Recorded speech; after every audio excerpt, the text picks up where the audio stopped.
Nu, tai pirmiausiai, dar prieš kalbant apie pačią parodą, tai norisi pasidžiaugti žemaičiais, kad žemaičiai yra žemaičiai, išlaiko tą savo savitumą ir būtent link tautodailės, kad rengia tokias parodas, kad skatina jaunimą kurti.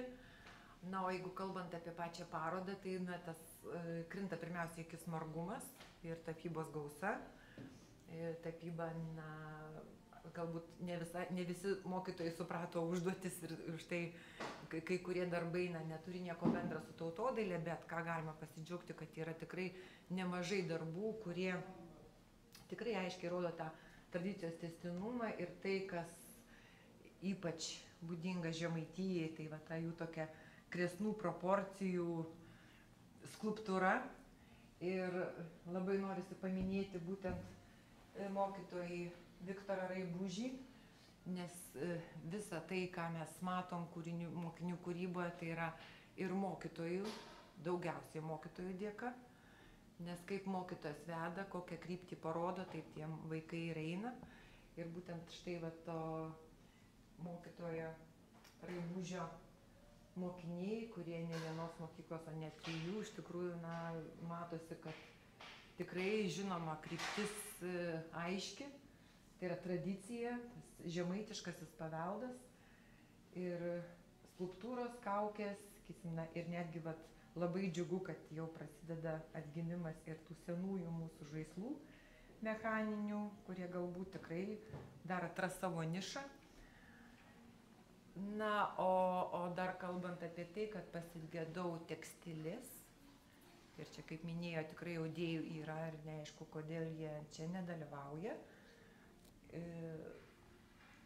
Labai nudžiugino skulptūrą, ką jau minėjau, tai tikrai ir labai jaunų dar vaikų, 10-11 metų, kas irgi tin džiugina ir yra labai jau tokių amato prasme tikrai toli pažengusių, kurie ir bus apdovanoti medžio dirbiniai.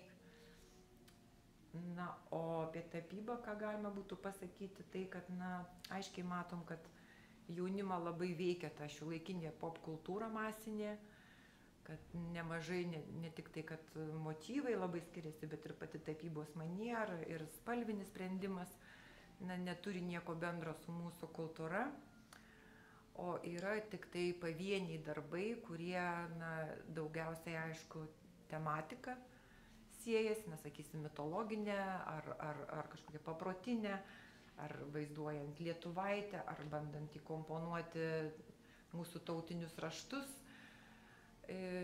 arba, sakysim, labai įdomiai, originaliai sprendžiant kažkas ir plastinės problemas, tai yra labai aiškiai rodomas, matomas yra tas labai savitas meninis mąstymas, kuris artimas ir tapybai šiek tiek, bet iš kitos pusės rodo to jaunuolio vaiko kūrybiškumą, jo savitumą, proporcijų, spalvos jutimą, kompozicinį jutimą. Tai galbūt tas dar didesnis atkreipimas dėmesio į tokius autorius, tokius darbus, galbūt dar pakreips dėmesį daugiau ir link tematikos linkme, kad visą savo tą kūrybinį indėlį galėtų dar labiau pakoreguoti, pataisyti, pakreipti link, sakysim, tokių atpažįstamų lietuviškų motyvų.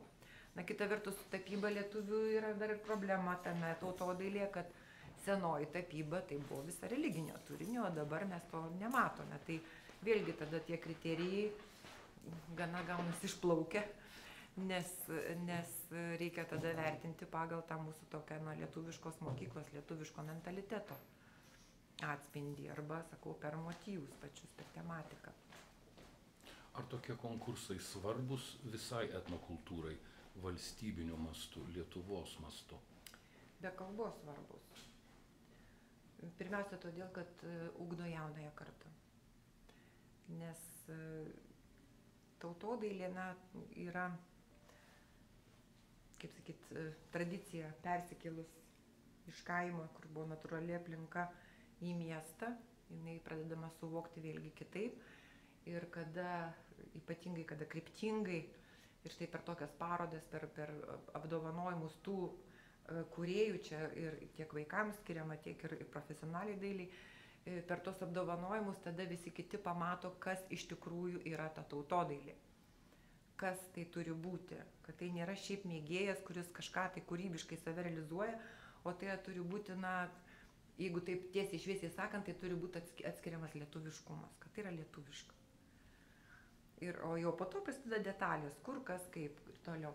Tai va tai, kad ką daro žemaičiai, tai iš tikrųjų labai pagirtina, todėl kad ar patys vaikai atėjo į tokias parodas, pamatė visumą, pamatė ir visų kitų darbus ir pamatė, kas gauna tas apdovanojimus.